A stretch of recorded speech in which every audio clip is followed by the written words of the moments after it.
Alright.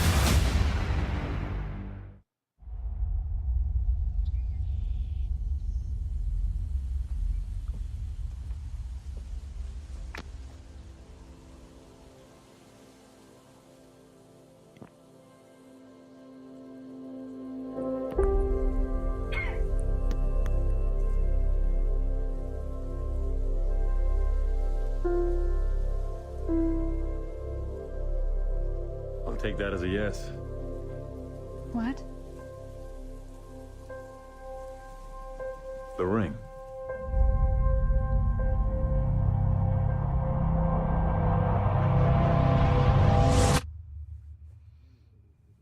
The world remains in mourning after the death of Superman. Violence, acts of war, and terrorism are all on the rise. I had a dream. It was the end of the world.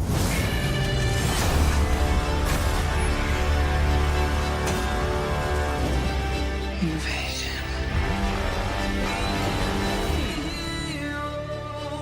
I think it's something more.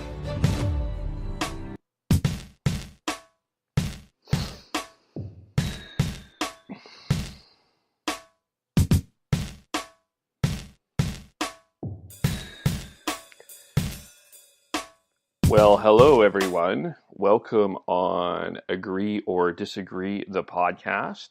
My name is Kevin Olenick, and the preview that you heard just before this was part of the trailer of the movie Justice League, which came out on theaters last week. So we gave everyone the weekend last week to watch it, and we are going to do a spoiler-filled review of Justice League. So if you are now 2 minutes and 7 seconds into this podcast and you have not seen Justice League and you continue to listen to this podcast, or you could listen, I guess, on YouTube too, watch on YouTube, I guess, and and you're like, I can't believe you spoiled it. This is your fault. It's not my fault. It is not Mitch's fault, and it is not Han's fault. Is that correct, guys?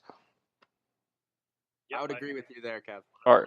Well said. Thank you. Welcome to us.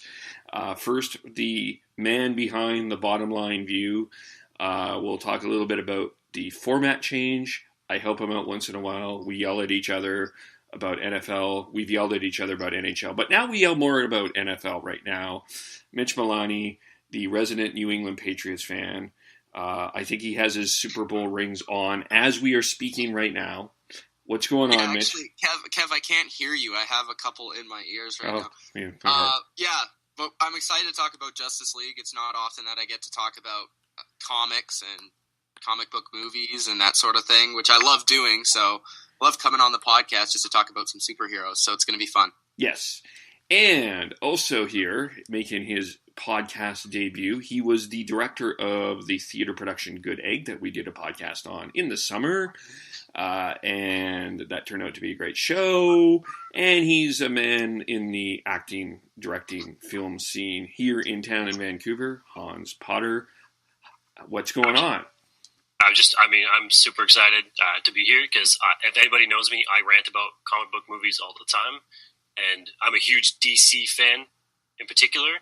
And so the DC movies have had a weird relationship with me over the last few years. So I'm excited to get into them in depth. Yes, they have. So let's go there because the three movies previous, not necessarily Suicide Squad, but certainly Batman versus Superman and Wonder Woman, I think were the...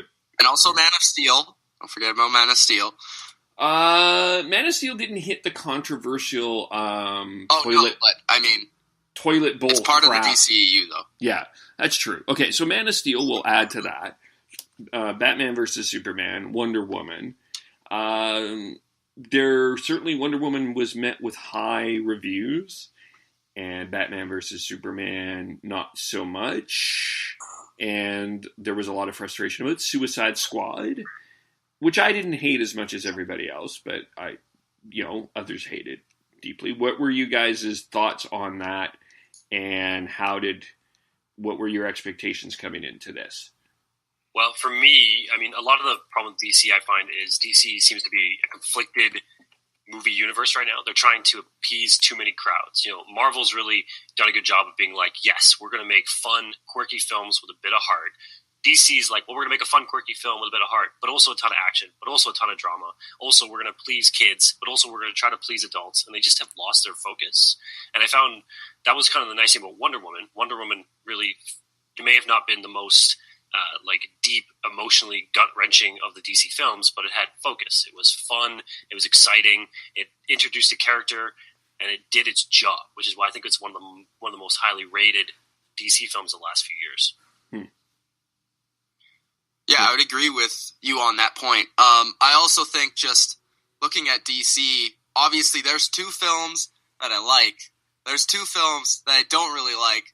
But then I don't hate Batman vs. Superman as much as everybody else. I actually dislike Suicide Squad more than I hate Batman vs. Superman. But in terms of the movies coming into this one, I was just sitting here like, okay, I don't think it's going to be as good as Wonder Woman, which I did really like that movie.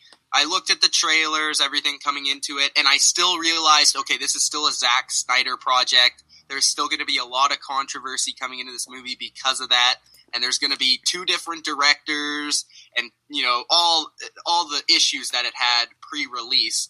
So there was expectations, of course, being a Justice League fan, being a DC fan, since I've been a really young boy, just growing up with all these characters. And I was a DC fan first. I think a lot of us have been a DC fan first, and then Marvel kind of took a lot of the scene away from them. But I always wanted these DC films to be really good. And then we'll talk about Justice League, but the expectations weren't too high because of the Zack Snyder thing and because of all the other stuff. But at the same time, coming off Wonder Woman, there was a bit of hope coming into this movie. And yeah, we'll talk about that. But besides that, I just think that DC is they're not really going for what their comics and like their core is about. Like, I think they're trying to be, in a way, Batman vs. Superman was maybe too extreme in the way of darkness and grit and that type of storytelling. And then now we see with Justice League and even to a certain degree at Wonder Woman, we saw a little bit more this movie become Marvelized, I guess, in a way, where it was more the easy approach, kind of. The things that Marvel gets criticized for is maybe too much comedy. It's too fluffy. It doesn't have enough like actual. It has heart, but it doesn't have actual like good gut-wrenching moments. And I think DC has just missed the boat on both. They haven't been able to execute what they would have liked at the beginning, and they haven't really been able to execute Marvel's strategy the way that Marvel has. So they're just stuck in the middle with this okay product. Well, there's a good example of the when you talk about the Martha scene in Batman vs. Superman, is that supposed to be this big emotional gut-wrenching scene, but it became a joke. Yeah, in a lot of ways, yeah. It became a pun when it was like it was supposed to be. Yeah, it was supposed to be the connector, and You know what I also think the issue with DC was? The issue with DC, I think, is that, especially with Batman vs. Superman, they played to the niche crowd. It was too, like, inside baseball. Like, it was just too directed towards one fan base. Like, they didn't include the wide, grand scope of people of that Marvel does. Like, if you go to a Marvel film, doesn't matter if you know Thor, it doesn't matter if you know Hulk, but you come into the movie, you have fun with the characters. You don't really even need to know a thing about them, but you'll still have a good time. And with that movie, Batman vs. Superman, if you didn't know every single little piece of the comics and the history and the Superman and the Batman, then you didn't really understand the movie. And I think they did a terrible job of really explaining the universe and explaining those characters and also telling you why and making sense of why Batman and Superman were fighting. Because I think in the first place, people that don't know the comics don't know why they were actually fighting each other in the movie. They thought it was ridiculous. So just from that standpoint, they were lost from the very beginning. And I think I kind of made the point when I came out of that movie where, to me, it felt like a bit of a fan film with too much money. And I was like, yeah, this makes sense. Like, I came out of it and I loved it because I read those series and I knew the series inside and out. But, like you said, people I knew who didn't know it were confused. And Exactly. I think that was a big point that got missed. And then they tried to correct it, I think, with Suicide Squad. I think that was like a lot of the refilming with Suicide Squad, which ended up hurting Suicide Squad. Yeah. Well, a lot of things hurt. And one of the things that I think has been really controversial with DC as well is the casting of these characters. Really? I feel like that's the thing they've done best, to be honest with you, is the casting. I will disagree. In a lot of the, as an actor, I can't not watch movies without looking at the casting. But for me, I mean, I was wary of Ben Affleck, then I ended up liking it. I liked Henry Cavill. I felt Ezra Miller, Jason Momoa, Ray Fisher, the three of them did not live up to my expectations in this movie. Yeah, I like the main three. I think, first off, can I say this? I think Ben Affleck is the best Batman that they've ever had. Like, in terms of actually being Batman, like, Christian Bale was not, he's a good actor. He wasn't exactly like Batman. If you know Batman, the character, he wasn't exactly Batman. I think Ben Affleck, the way that he comes across on screen, he seems like the most Bruce Wayne Batman-like character. And then obviously the other two, I think Henry Cavill, this was probably his best film that he's had out of all of them. And I've always liked him as Superman. I would disagree with you in terms of Cyborg, Ray Fisher. I thought he did a good job. I also thought that Jason Momoa, even though he is a little bit too like, oh, this is just Jason Momoa, I thought that he was also like charismatic and funny at times. But I will agree with you in terms of Ezra Miller. I thought Ezra Miller was just like totally not what I want to see from Flash, and totally like not the Flash that I actually know and care about. And he just seemed like he was trying to do too many things with the character and going too many different directions. So I agree with you with the Flash. The other two, though, I think I need to see more of to really decide. Well, and I think for me it was weird watching, as somebody who watches the DC universe on TV, and I've gotten so used. Yeah, same for me. I've so gotten so used to the Flash on TV, and now it's like, oh, autistic Flash. Ezra Miller is basically like that. I know it might sound terrible, but to me it was like, is this the character? Was this a character choice, or did Ezra Miller just kind of not know where to go? My biggest problem with like Ray Fisher was, Ray Fisher has the least amount of film experience out of all the cast. He's very theater heavy, and you can watch. I was like watching him really act. Like he really, and I think it might have been hard because he's constantly in this crazy CG outfit. And then my biggest problem with Jason Momoa that's what you said. He was Jason Momoa, but he wasn't necessarily Aquaman for me. He was just this surfer bro with water powers, but he wasn't Aquaman. I think that was more of a fault with the film. Because the film didn't do enough to really explain who Aquaman is. So I don't know if that's really his fault, though.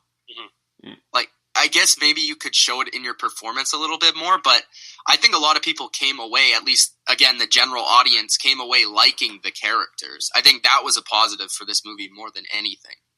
That's true. And I think we should talk about the fact that they're going to be doing the standalone films now post the team up, which I find really weird. Yeah, because that was the next step. What are your thoughts on the direction? Because the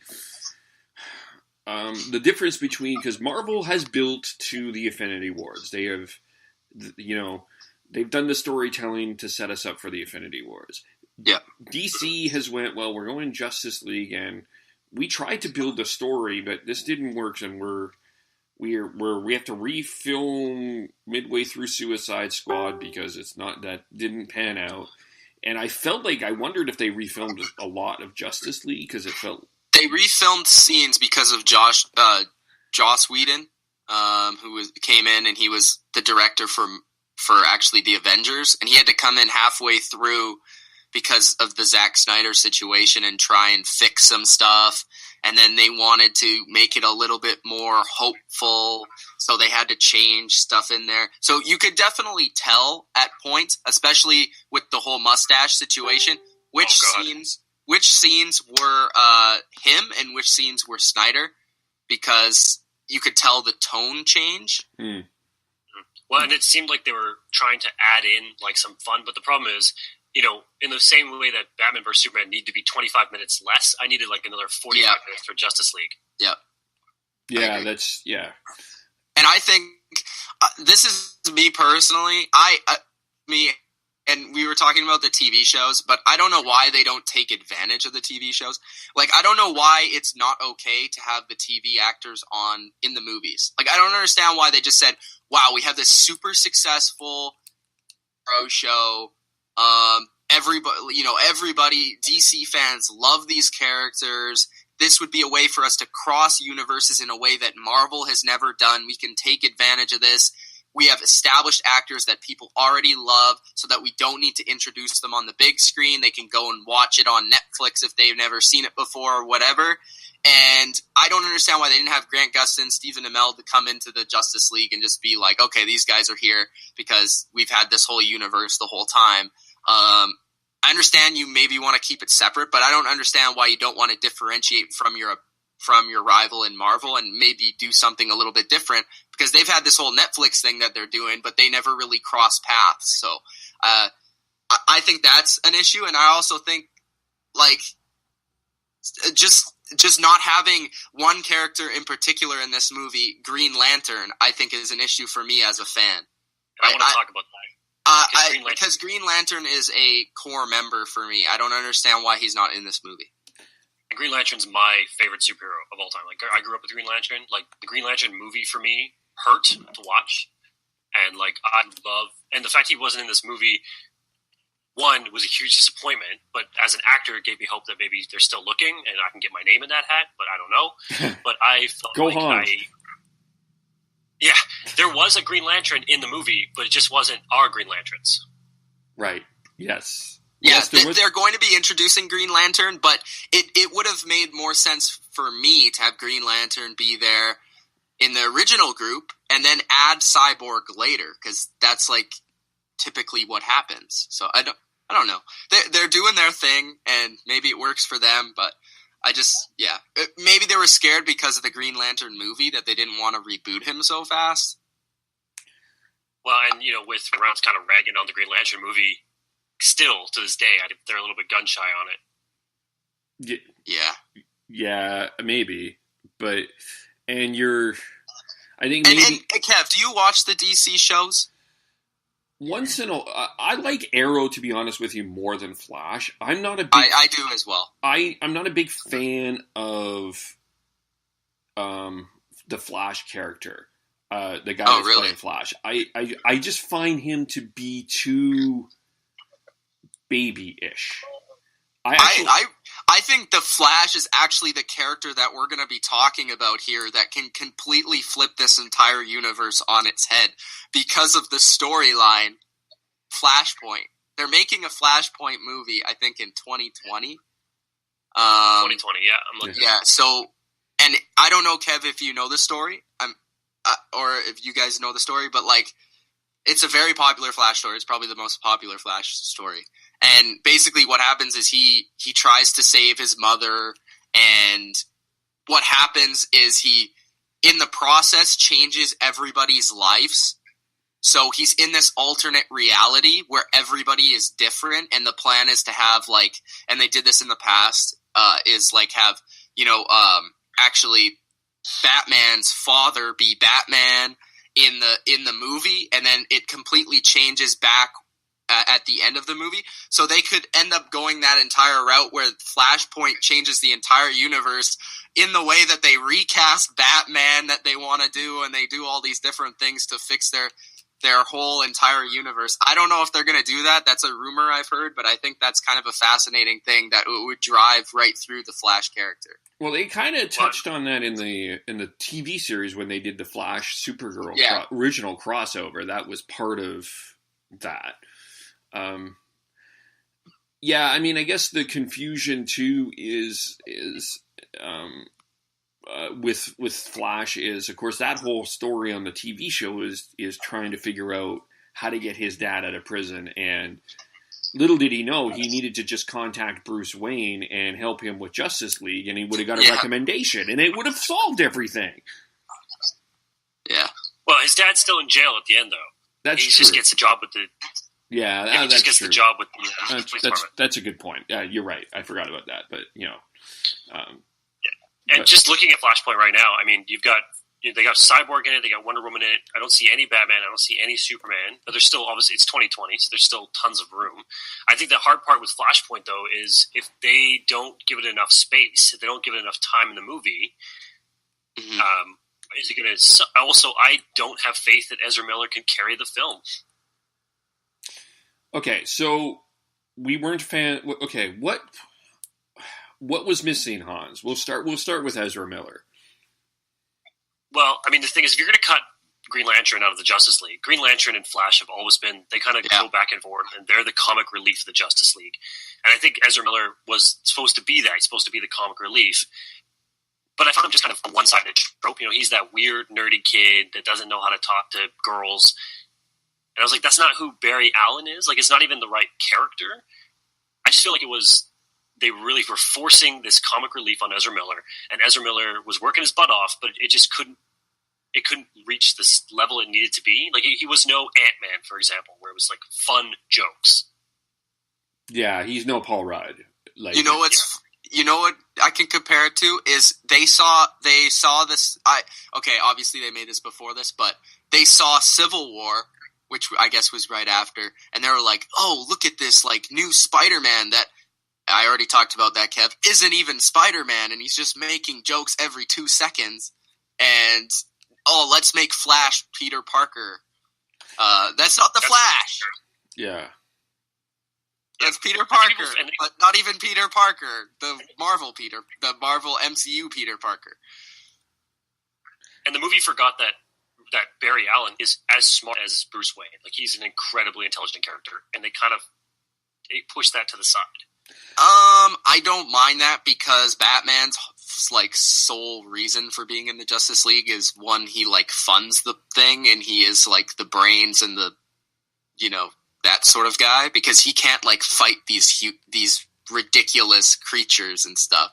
So I don't mind that part of it. Well, Flash is a really smart character, and I know where you're going with that. But at the same time, I think they can show it in different ways. Like Cyborg shows he's a very smart character by doing it in different ways than Bruce does. There was the one scene, of course, where Flash, of course, when he does the resurrection, that's the one scene where we see kind of the science. But I do kind of agree. I think I was hoping for more on that, knowing the. And again, it was just this movie was too short. It needed more time to really develop. And I think that was the biggest issue for me with the movie. You asked for the issues, right, Kev? That was the biggest issue. We're talking. We organically got to the issues.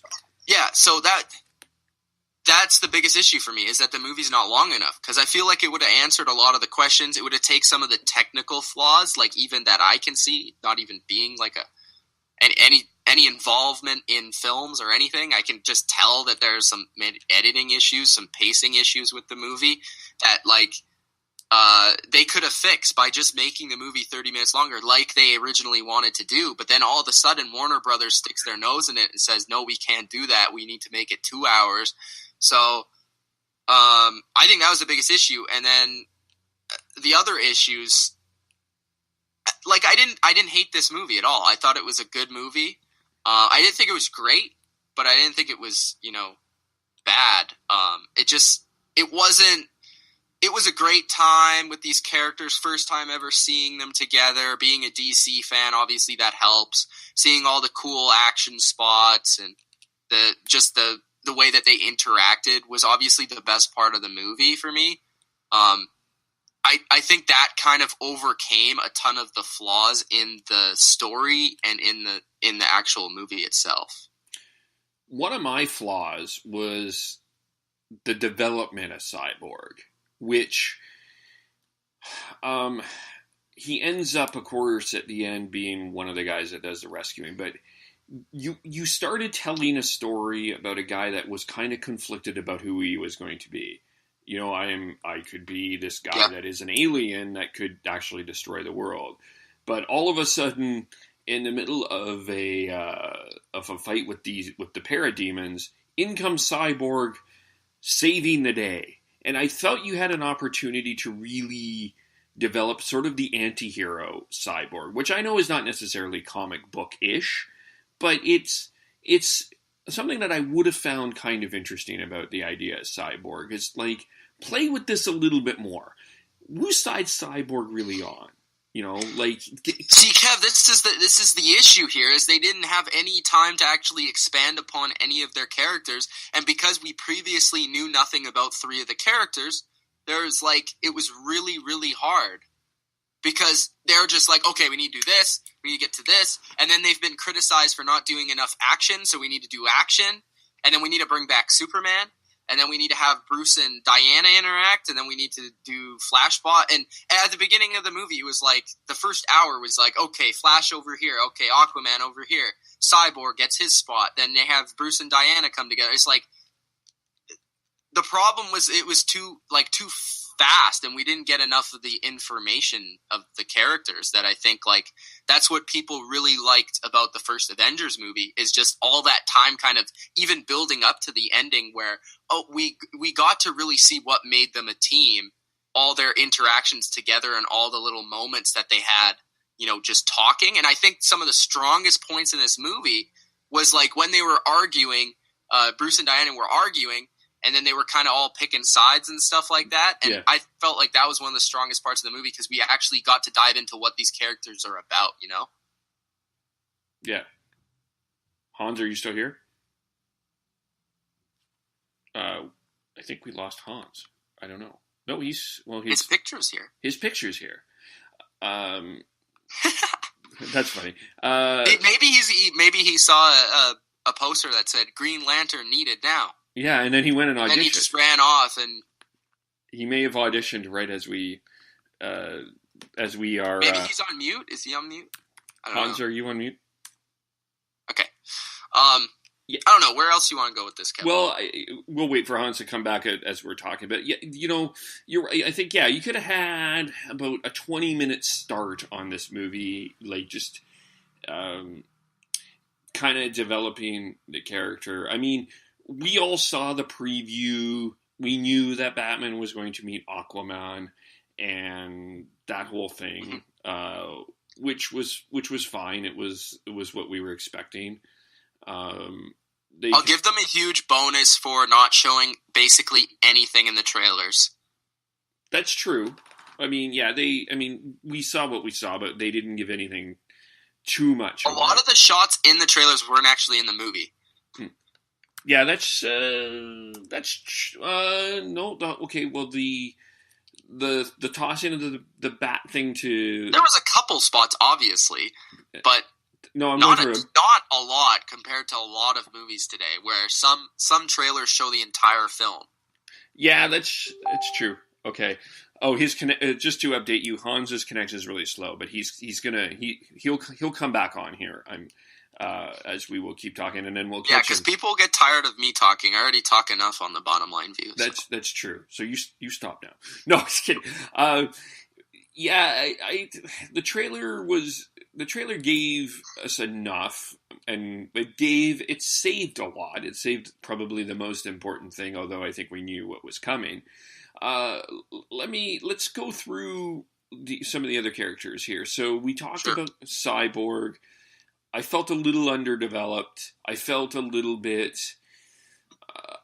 I kind of agree with Hans, a little bit underwhelming in a lot of ways, because I think there's such an interesting story that you could tell with Cyborg in so many ways, and you didn't have the chance to do it. See, Kev, I'll say this about Cyborg, is I thought he was fine because I've never been a Cyborg guy. Like, Cyborg has just been that other member of the Justice League for me. At all times. And maybe that's because he was like he's one of the newer members. Mm-hmm. So, because he came from like the whole Teen Titans, he's so popular on the Teen Titans show that they made him a character.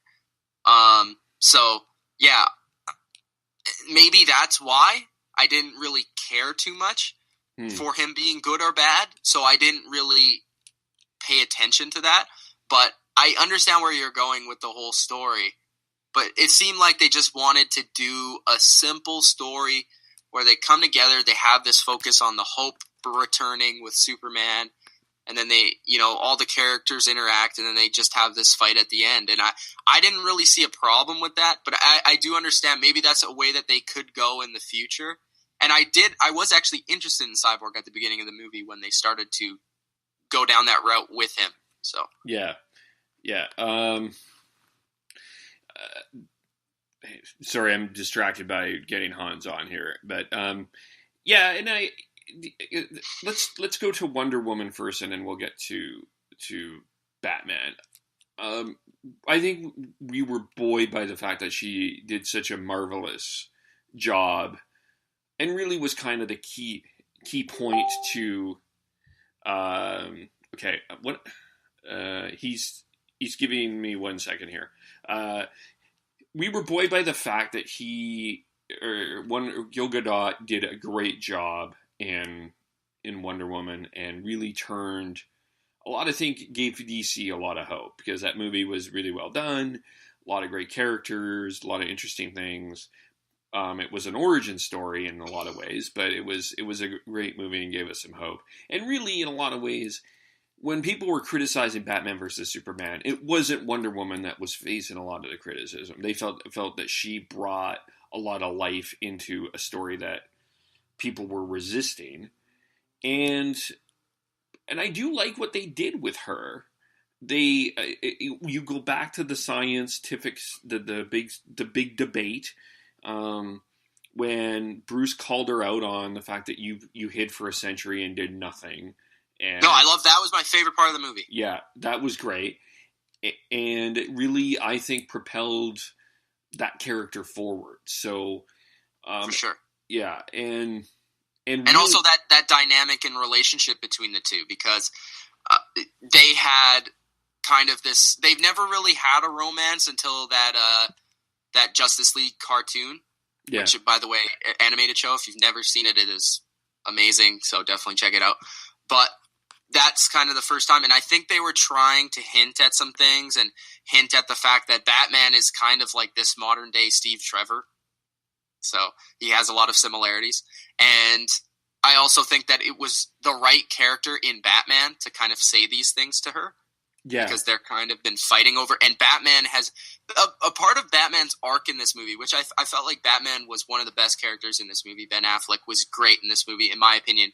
And I thought he had to go from Batman versus Superman, where he was dark and he was like past, like he was off the cliff, like ridiculous, insane. And he had to come back to more of what Batman is. And then, he had to his arc was just insane the way that it ended up. And he was basically in this movie, he was trying to be the leader, but at the same time, he was trying to push Wonder Woman to be the leader of the Justice League. And he was trying to find somebody to really be that leader, because he feels like he can't be that person. So that's why he wants to bring back Superman, and he wants to push Wonder Woman as the leader. So I think there's a whole dynamic to that whole conversation that is really interesting in the whole landscape of the movie. Yeah, and it will be interesting to see what they do, because they really kind of hinted at the retirement of the Batman character as we know it, which I thought was a strength, because we got to like, I'm not sure I could do it now, and of course him setting up at the end, setting up the table. We saw a bit of a different sort of Danny Randish, but better, sort of like the funder of the Justice League, which puts him in a very different light and puts him maybe in more of the Bruce Wayne light. Who knows? It's going to be interesting with Ben Affleck, though. I'm not sure what they're going to do. I've heard that, and I think that the Batman films are going to be a huge bright spot if they do continue the road ahead, because they do have now the Planet of the Apes director who did the last two films for Planet of the Apes for that trilogy, which was an amazing trilogy. He is now going to be the director for the Batman films, and he apparently, I don't know, there's some rumors like Ben Affleck may not want to stay as Batman, but then he says he wants to be Batman, and then the Warner Brothers and DC are saying that they want to get a new Batman, and then apparently the director wants Jake Gyllenhaal to play Batman. So there's all these different, like, No. all these different, like, things that I don't know what's happening with this character, that he's probably the most popular comic book character there is. So there's a lot of just rumors and speculation that is kind of ruining what Ben Affleck has been giving us, because I feel Ben Affleck has been one of the bright spots, especially in this movie, of this entire franchise. And it sucks because that we don't know if this Batman's going to stay around, or if they're going to do something else, or they're going to pass down the Batman character to somebody. Maybe they go with an idea of, in the trilogy for Batman, that Ben Affleck is reflecting in the past on things that happened in his past, and then they have a younger Batman. I don't know. I wouldn't like that. To me,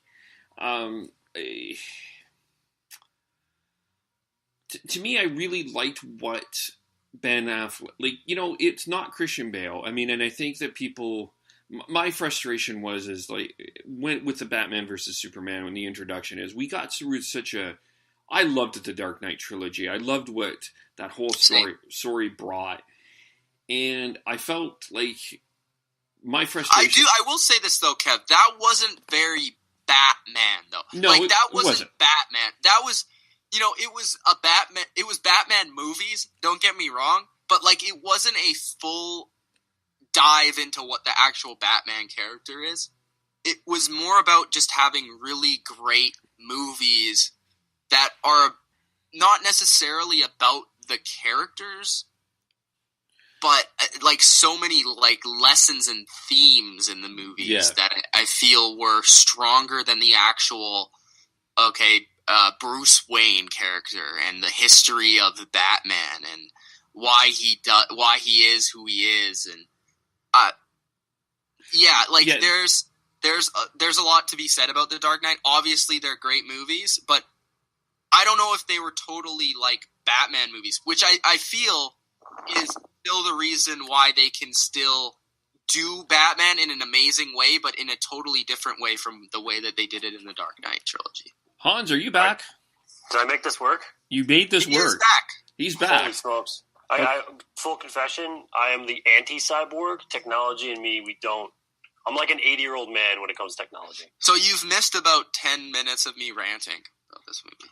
That's all right. Okay. So, and, I could still hear you. I just couldn't respond. Okay. That's weird. So backtrack to get Hans back. We're talking about Wonder Woman, Batman, and where they're going with that. So, and Ben Affleck. And all that.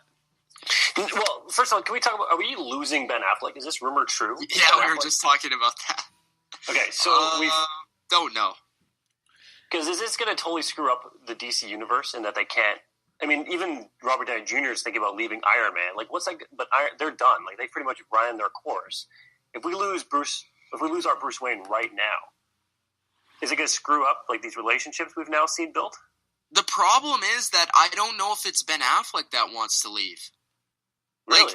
One second I see that it's Ben Affleck, and then another article I read, it's Ben Affleck loves being Batman, and he'll play it as long as he wants. And then sometimes I see Warner Brothers and the new director for the Batman films wants a different actor, like Jake Gyllenhaal's been a rumor. And here's the rumor with Jake Gyllenhaal. Apparently he's not going to play Batman. He's going to play Dick Grayson when Dick Grayson took over Batman. Okay. That's the weird one. Somebody was just messaging me about that, was that he's going to be playing that version of Batman.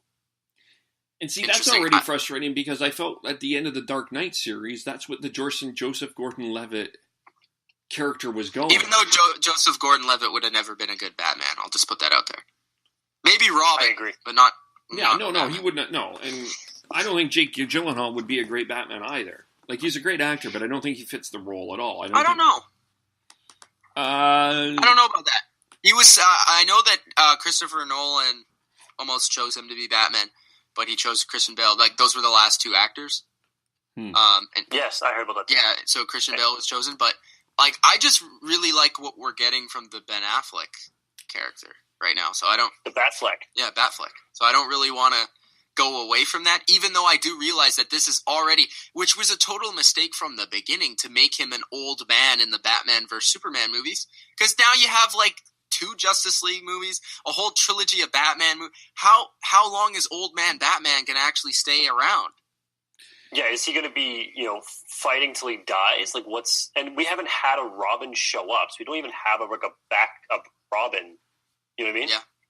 Well, because it seems like they already went through, as we saw in Batman vs. Superman. I don't know if we saw the Robin costume in this movie, but there was that whole what's it called? Quick like Red Hood of the costume at Bruce Wayne's Batcave in Batman vs. Superman. Yeah. So obviously some of that stuff has already happened. Maybe they go back and tell that story. I don't know. I mean, that would be amazing, but I would totally be 100% because they introduced Slade Wilson. I mean, yeah. So here's the big spoiler alert: Slade Wilson introduced. Could this lead us into a Teen Titans? That's what they were teasing for sure. I think what it's going to lead into is actually the Injustice League, which is like the bad guys. Like Joker, Harley Quinn, Lex Luthor, Deathstroke, Reverse Flash. The Legion of Doom. Because Yeah, in Legion of Injustice Doom. League. Injustice League is from Planet or Earth 3 or something, right? That's when they're like the evil versions of themselves. Yeah, I think they have like 3 or 4 different names. I don't know. Yeah. Like, yeah, Legion of Doom. Well, and I'm going to throw this out there right away so everybody knows. I love Jesse Eisenberg as Lex Luthor. I love this Lex Luthor. And I'll tell you why. Because we have super broody, angry Batman, super broody, angry Superman. I kind of like goofy, fun Lex Luthor because it balances everything out. The reason I don't mind him is that I feel like the character for Lex Luthor has it needs to kind of change a little. Because it's like the modern, like, what would Lex Luthor actually be nowadays? And my thought would be he would be like some nerdy tech guy that's just like over the top ridiculous. So in a way, I feel like Jesse Eisenberg kind of nailed that. But like the Batman vs. Superman version, I don't want that. But what I saw in that clip at the end of Justice League, I do want that. The only problem with that Lex Luthor is it doesn't leave a lot of room for a Joker unless we get the Jared Leto Joker. If we get away from goofy, fun Joker to just pure gangster psychopath Joker, that'll mesh with kind of weird, quirky Lex Luthor now. Yeah, I think so. Well, I mean, let's sidetrack what they're doing with that, because they're doing a whole Joker movie without Jared Leto, and they're creating a whole, with Scorsese directing a Joker movie, which would probably be Leonardo DiCaprio. 80% certain is going to be him. So wait, how can they do that? I'm so confused. How can they have 2 Jokers? It's the same way they get 2 Flashes. They don't. I think the people who own these DC properties don't actually care about continuity. They care about like how are we going to get people's butts in seats for these 2 hours, and they don't care how they do it. Yeah. I mean, I'm just looking at it right now. You're talking about this Todd Phillips one, right? Yeah. Yeah. But there's like no information about it, which tells me either A, it's, oh my gosh, you weren't kidding. They're looking at Leonardo DiCaprio as the Joker. Oh yeah. I think he would be good, but I'm not a fan of Jared Leto. I'm sorry. Well, can we just look at the other rumored people here? Can we let's for sure talk about that for a second? Yeah. So also consider we're Bradley Cooper, Jake Gyllenhaal, Adam Driver, James Franco, Will Poulter, Dan Stevens, Paul Dano. James Franco would make a wicked Joker. I'm sorry, I think he would. Yeah, he would. I think what's that guy's name? Dang it, the guy that William Dafoe, the guy that played a Green Goblin, I think would be an amazing Joker. Oh, like an old Joker? Oh, yeah. Without a doubt. Without a doubt, he'd be amazing. Yeah, you can go that route. You could even, I'm going to toss a name out here. I don't know how he's doing, but I'm going to toss his name out there anyway. But wouldn't it be fun to either bring in, I'll bring 2 names in. Jack Nicholson, because it harkens back to the first. You already did it. Yeah, wouldn't it be great to bring him back? Isn't he retired? Probably. I don't remember the last time he made a movie. Yeah, I know. Michael Keaton now. Okay, I can't. Not right now, because Michael Keaton's he's been a villain in Spider-Man. Like, it couldn't be right now. No. I don't think he could.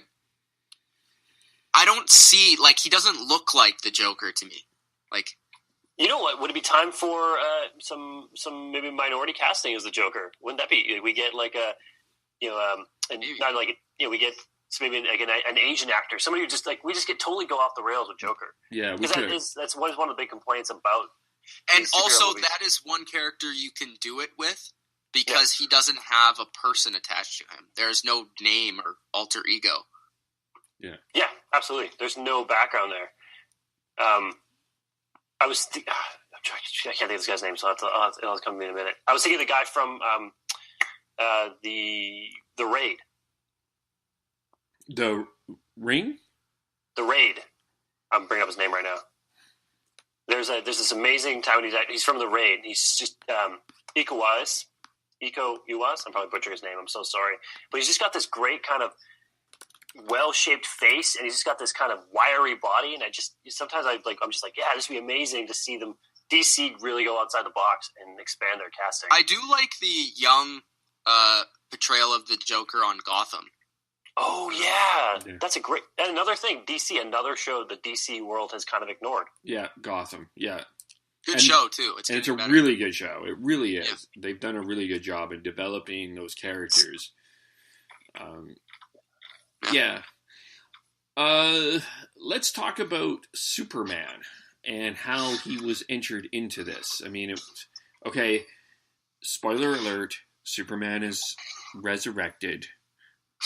In case you didn't think that was going to happen. Now, let's ask that question first. Would you have resurrected Superman in this movie? 100%. Yeah, you had to. You can't. I wouldn't have killed Superman. But you know what? I would have introduced the mother boxes by them accidentally resurrecting Superman somehow. Like I would think it would have cleared up a lot of the storyline about the mother boxes. We would have understood their power immediately. But I would have had Superman kind of him coming back at the beginning of the movie, and the other characters trying to figure out, is he back? Did we just see Superman? And Superman kind of swoops in to save the day at some point. Yeah. I will say this, Kev. I've been a Superman fan, but like now I can say that like I'm proud to be a Superman fan after that movie because I feel like that was like a really good Superman. Like I really like Henry Cavill as Superman. Like I liked him in Man of Steel, but it was kind of a different version of Superman. And I like that movie. It's just I think now everybody kind of got bits and pieces of the Superman that they want to see in Justice League.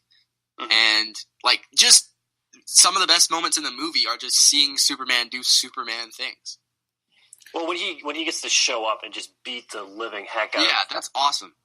Yeah, it actually reminded me of in the comic books he talks about when he's fighting Darkseid and he's talking about, I also have to treat this world like it's cardboard, but I don't have to treat you like you're cardboard. And he just starts pounding the crap out of Steppenwolf, and you're like, yes. Like he couldn't pound the crap out of Batman. If he wanted to, he could have killed Batman with a flick of his finger. But now we got to see Superman pound the crap out of Steppenwolf, which was awesome. Yeah. And there was actually some good jokes there, like, do you bleed? And yeah, I love that. There was a great part with the Flash. Where the racing? Flash is running in slow motion, and he's like, nobody ever catches up to me. And then you see Superman, like, turn to the left and look at him. Yeah. That was a great moment. Yeah. So there was some really good... And then also the other moment with the Flash where he's carrying the building and Flash is, like, pulling the car or something. Yeah, he saved, like, 4 people. Superman saved, 300. Yeah. Yeah, that was great. I really liked that, actually. I appreciated what Ezra Miller did there as much as anything else. I thought that was I thought Cavill and Ezra Miller had some good chemistry on screen together. I thought they worked very well off of each other, myself. And I'll go back on one of my previous statements about Ezra Miller. I thought once he was given that opportunity to bounce off another actor, really made it for me. When he was bouncing a little bit off Cyborg, when he was bouncing off Superman, that's where he's shown. It's when he was trying to have to stand alone as comic relief that there was, to me, problems. But yeah, the minute you set him up with Superman, I was like, yeah, this is a great moment. And it actually made me want a Ezra Miller, Ray Fisher, Flash, Cyborg movie. And they just the way they put their ages, I feel like a great intro to them should have been they knew each other in high school. Somehow the mother boxes are connected to both their powers. And I would watch a Ray Fisher, Ezra Miller, Flash Cyborg crossover where that's how we get to see them. I don't need a standalone Cyborg movie, and I don't need a standalone Flash movie. And you know what? It made me want to see a Man of Steel 2. I really want to see that movie. With maybe not with the whole ensemble again, but at least maybe he teams up with Flash in this one or something. Yeah. And I thought how they used Lois Lane. Like, one of my other favorite scenes was when Bruce says, "Bring in the big guns," and we saw Lois Lane, and that moment of them connecting. Yeah. I thought it was a really great moment. And I mean, I know that some don't like. I love Amy Adams as an actress. Oh, I think she's a great actress. She really is. Some people don't like her as Lois Lane for some reason. Don't really know why that is. Well, I know the big controversy was, like, I know I said this earlier, but a big point where people were like, why didn't you make Lois Lane a minority? And it kind of kicked off this big, like, hate on Amy Adams train, which I think... Really? Yeah, it was a while... When she was first announced as Lois Lane, there was a big, like... It was a weird Tumblr thing that came from the ground of, like, why is she not a minority? And then it kind of kicked off this, like, unrelenting hate for Amy Adams. But I think she is Lois Lane. She's a strong female character... Yeah. Who is still feminine and still beautiful and still captivates Superman's heart, but we respect her. Yeah. I agree. I agree with that. And yeah, and I think you set up that whatever story going forward, you got Superman versus Lex Luthor in some way, shape, or form. You have that battle. Although, I guess to me, it'll never match how they develop that in Smallville. That whole relationship between Clark and Lex Luthor. I thought they did that in Smallville so well that it'll never capture that. But I think it's two good actors. I mean, say what you want about Jesse Eisenberg, or as I always respectively call him, Mark Zuckerberg. Yes, because he literally is Mark Zuckerberg. Like, I have never seen somebody. It was the most perfect casting of movies of all time. It's insane. Yeah. But I think he can do, and it's sort of the parallel to Bruce Wayne in terms of, like, if you bring in the Injustice League or however you were going to name that, he's kind of in the Bruce Wayne realm, sort of this guy that is rich and can power you, and I think it kind of faces a dynamic battle between Lex Luthor and Bruce Wayne that we've never really delved into that before, and that's an interesting way that we can go. I love in the comics when the Bruce Wayne meets Lex Luthor, and there's whole comics around them just having, like, these business deals. Yeah, and you remember, these guys at their core were businessmen. Yeah. And I would love to see more I really of that. do like that. Yeah. And I think they do that a little bit if you ever watch the animated movie Batman and Superman, I think it was. And they had the Joker and Lex Luthor in it. And they had a lot of that element to it where Bruce Wayne was kind of business partners with Lex Luthor. Because that would actually make a lot of sense. I mean, they're like basically cities across a bridge, like in this universe, where they're really close together. Obviously, they would be making a lot of transactions. So Gotham and Metropolis are they retcon that in the new universe as they are next to each other. DC confirmed that. Yeah. Is there anything else we haven't touched on yet with this movie? I don't know if you guys went into it while I was gone, but just going forward, what I would love to see coming out with these let's movies. do that. Yeah. Go ahead. I mean, obviously, for me, number one, bringing in a Green Lantern. I think it's time, but I think it needs to be Jon Stewart. I think it needs. I don't think we can have Hal Jordan. We can't cram a Hal Jordan personality into this dynamic of this group at the moment. Just for how quickly, like, he'd be overrun by Jason Momoa. I think just the two bro personalities. I think we need to get a Jon Stewart or a Guy Gardner. If we really want to get comic relief, we can get Guy Gardner. And I really would. Who would you cast? They have a Cyborg movie announced. I don't really want to see a Cyborg movie. I want to see them. I want to see him working with somebody else again. Yeah, kind of like what people are talking about with the Defenders is pair Iron Fist and Luke Cage and move that story forward together. Just get rid of Iron Fist completely. Just You didn't need. please. I know it's the time for a different podcast. I always said that Iron Fist and Luke Cage, their seasons should have been combined. I didn't need. I didn't need all that. I like But I also Luke don't- Cage though. I like Luke Cage. Get rid of Iron Fist. But to be fair, with Iron Fist, it's the actor that's the problem. Otherwise, Yeah, that's a great probably. character. Yeah, That's a great character. We need Iron Fist, but we don't need that Iron Fist. But yeah, Yeah. so going forward, I mean, I need Green Lantern in my life. I love Green Lantern. It needs to be done right. And I think we need a Jon Stewart. Who would you cast? Who would I cast? Yeah. They were looking at Common forever, and I think Common would still rock it. But there's also what's his name? He's Carter. No, in Punisher. I'm saying the name wrong. Oh my gosh. Micro? Not Micro. Oh gosh, no. His friend is the guy who runs the support group in Punisher. Oh, yeah. I can't remember his name right now, but I know what you're talking about. Yeah. It'll come to me thanks to the power of IMDb. Yeah. Jason R. Moore. Mm-hmm. Yeah. He's been I thought you- we're going to talk about the Punisher probably next week, but he's been a highlight of that I'm going to say not a series that I've been enamored with at this point, but we'll save it. Can I throw a name out there? Yes. Yeah. Idris Elba. Yeah.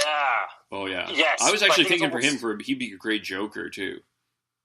Really? Yeah. Oh, I never even thought of that. I think the problem with Idris Elba at this moment is he would be almost too big of a personality, trying to wedge between Ben Affleck, Henry Cavill, and Gal. Like we'd be all like, it's almost. I almost need a slightly lesser known actor just so we don't get another Suicide Squad situation where we're all like, oh, what's Yeah. Will Smith doing? Well, yeah, because it's not Deadshot. It's Will Smith that's playing. Yeah, and it's not Margot Robbie. It's not it's Margot Robbie. It's not Harley Quinn. And Yeah. yeah, we can talk about Suicide Squad another day, but I think that movie totally missed the point of it was supposed to be unknown characters working together. But yeah, otherwise Idris Elba would be sick. Although I need him to go play Bond now. Yeah, he does need to. He needs to be Bond. He'd be a perfect Bond. And I just want him also. The Rock needs to be Bond. That's the future. That would be excellent too. The Rock is Joker. That'd be awesome too. No. All right. I Is just that want all? him to say the Green cancel the Lantern that Aquaman. fixes everything? What's that? Well, for me, but that's just because I'm a huge fanboy. I need what the Marvel universe did, where I just need to know these characters better. Because at the moment, I don't care about Flash, Cyborg, or Aquaman. I don't care. They could have not been in that movie, and I wouldn't have noticed. Yeah. I guess for me, going forward, like I said, I'm going to look at the films right now. So they have a Batman or a Batgirl film coming out. That's going to be with Joss Whedon as the director, apparently. I don't know. And Jeff Johns as a producer.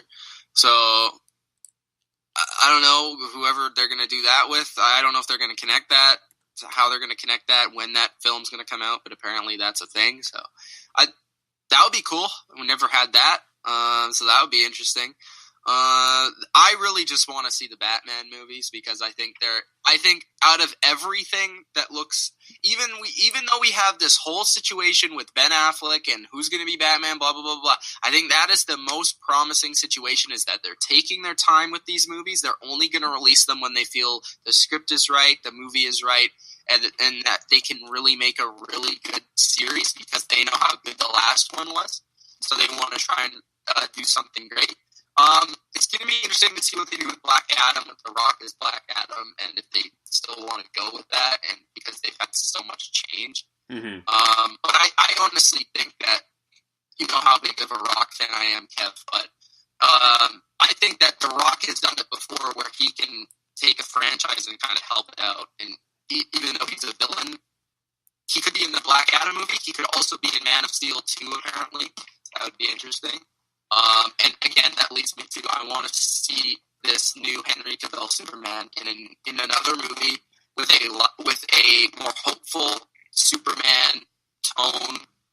And I really did like the first Man of Steel, but I want to see where this new Superman goes. And just what I saw from Justice League as it being promising.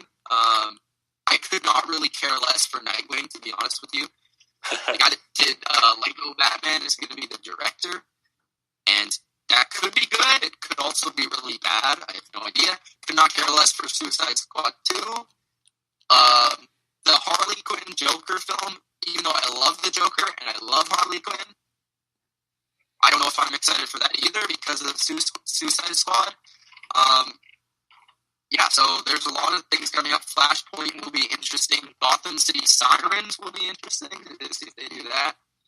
So there's a lot of things that they have apparently on Wikipedia that are scheduled to happen. I don't know if these things are all going to happen. It's going to be interesting to see what happens over the next year or so in terms of if they're going to change their schedule or change when movies are coming out. Because I think a lot of pressure is actually going to be on this next Aquaman movie, which doesn't come out till like next year, to see if they can have another Wonder Woman where it's like, wow, that movie was good and everybody loved it. So can they continue that? Because Justice League was one of those movies where, yeah, people liked it, but people also didn't like it. So it was in the middle. But yeah, still a lot of questions to answer. I agree. Get Green Lantern, Man of Steel 2, Batman films, and let's go.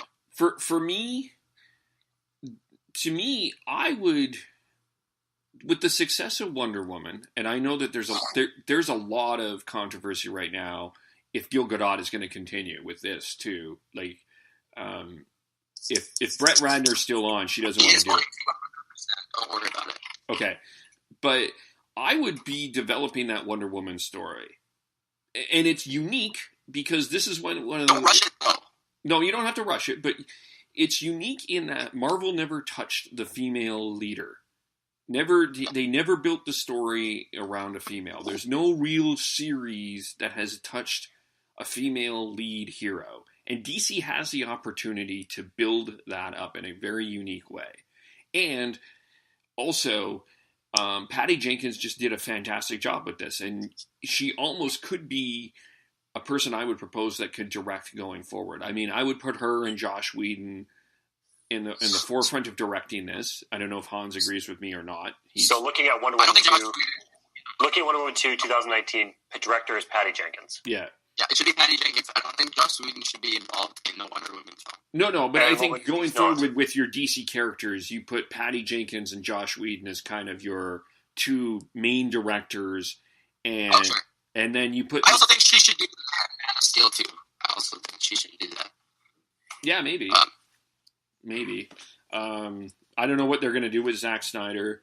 I wonder if Christopher Nolan's going to kind of take over a little bit more. That'll be interesting. But I think you got to really... I wish. Yeah, I do too. But I think you really developed a great story with Wonder Woman about that I think you can explore in many different ways. I mean, even at the end of this movie, you saw her with the lasso kind of taking that role and taking that leadership. And I like that idea. I think that there's something unique that you can do.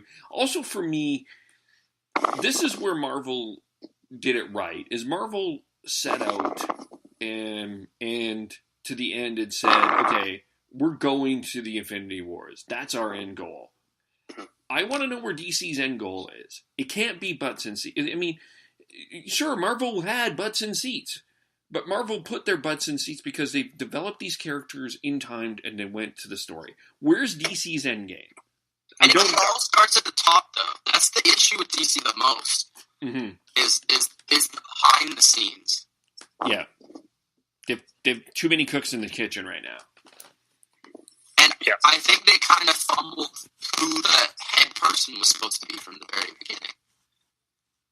I mean, we're gonna see Darkseid. That's it. Like after Darkseid, who do you fight? Yeah. Yeah, but the next Batman movie is him going up against Deathstroke, which is almost kind of like going backwards, if you ask me. Like, we're going from fighting parademons and Steppenwolf. Yeah, he's got to be the Deathstroke that, basically just about kills Batman, and that's it. That's the only Deathstroke we can get. Yeah. Yeah, I don't know where you... Yeah, that's... Yeah. I mean, I guess it's good to have the backstories, but... I want to know where DC's end game is. I don't know what it is, and if I think that's the most frustrating thing about it. I mean, I know that the Avengers Infinity War will end the Marvel universe as we know it, and we're going to applaud at the end. But they'll probably have some stuff after that. Obviously, you've got much to build. But anything else we need to talk about? Just get the characters right, get the universe right, please. Yeah. Thank you. Consult a comic book person. That's all we ask. Yeah. Anyone, like a comic, like someone that draws, you know? Yeah. I mean, really, get Kevin Smith on board on your team. Just get him there to sit on set and yell at you when you do stuff wrong. Yeah. Well, he'll do it. Yep. He's done it at Vancouver Film School, apparently. Yeah. Oh, yeah. Yeah, it's beautiful. Get that. Yeah. Mitch, tell us what you're up to. I'm up to the Bottom Line View on YouTube. Of course, we've recently switched, maybe Kev has shouted it out, I'm not sure, to a NFL channel. So we talk about the NFL 7 days a week. We predict, we recap, we rant. I shut down all of Kev's hot takes, and that's how it works on the Bottom Line View. So go to YouTube and subscribe. Also, I want to give a shout out to our other channel, Bottom Line View NHL, which is strictly an NHL's channel. So if you're an NHL fan, go there, BLV NHL. You can search up and you'll find it, and subscribe to them. Yes, I help out on both of those. We've done some content on the NHL as well, and so getting that going, a few recaps there. And the NHL, we do for the NFL, should mention we do an NFL pre-game show at around 9 Pacific. We might be a little bit earlier because we have to recap a few games before, but who knows? That's up to the boss. And we might have another character come on and talk about something just to tell you after. And then we recap the Sunday night and then the Monday night game, and then we do predictions on Wednesday, and then we recap the Thursday night game, and then there's videos that we do as well, where Dylan rants on the Dallas Cowboys and why Jason Garrett should be fired. All that. That's just the best. Best, yeah. Hans, what are you up to? What's coming up? We've got a movie going to production right now, Rebuild, by the absolutely fabulous Nikki Wallen. She wrote it, she's starring in it. We're getting that going in December, and then come January, I have Bigfoot Country releasing. January 25th is the kind of media release, and January 30th is the premiere release, which I know is backwards, but that was the best times we could get. Okay, we should talk about that on the podcast sometime. Yeah. I mean, Jason Mills, he's kind of this big upcoming director here in Vancouver. He's doing some really good stuff, and I was part of his project from last year, Bigfoot Country. But he also just finished a big World War II film. Behind Enemy Lines, so there's some stuff bubbling here in Vancouver right now. Yes, it's a lot of fun to be here right now. It's a very fascinating. I think so. Yeah, I know that everybody talks. I know. You're sitting. That might be it. You're sitting in Ryerson, becoming the sports legend that you will be, though. Hopefully. Yeah. It's just, I got to rant about this just for a second. I know that everybody here talks about affordable housing, but for the love of God, it's an important topic. Please, let's talk about it. But there's so much good going on in Vancouver that nobody talks about it, which includes the way that this film industry is working here. And even some of the stuff that they're doing on some really serious topics in the film industry. I think there's some good things going on. So I want to delve into that a little bit more. For me, Facebook Lives going on pretty much every day. Spreaker.com, KVOLE. Soundcloud.com, KVOLE. Subscribe to the channel on YouTube. You can join the Patreon movement if you want. Kevin Olenick. Instagram, KVOLE. We've got a bunch of stuff coming up here. Mitch, I'm going to be interviewing James, follow Van Art's alumni, talk about transitioning into the broadcast world, the ups and the downs as he's working at Roundhouse Radio right now. So once I'm done here, that's where I'm going to do that. We're going to be talking to B. Capitan, who is an ebook nominee, cover nominee. She needs your vote for something on Tuesday. I'm going to do a solo Grey Cup preview on Sunday as well as the NFL content. And we got some NHL content coming up. Also, we are going to be reviewing The Punisher spoiler version.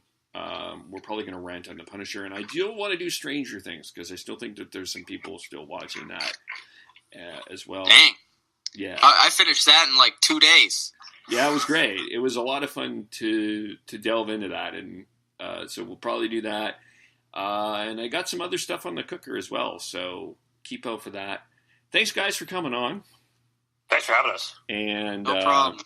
We will Thank you. talk to you all soon. We'll leave you with a little bit more of the preview of Justice League as we go. Something over.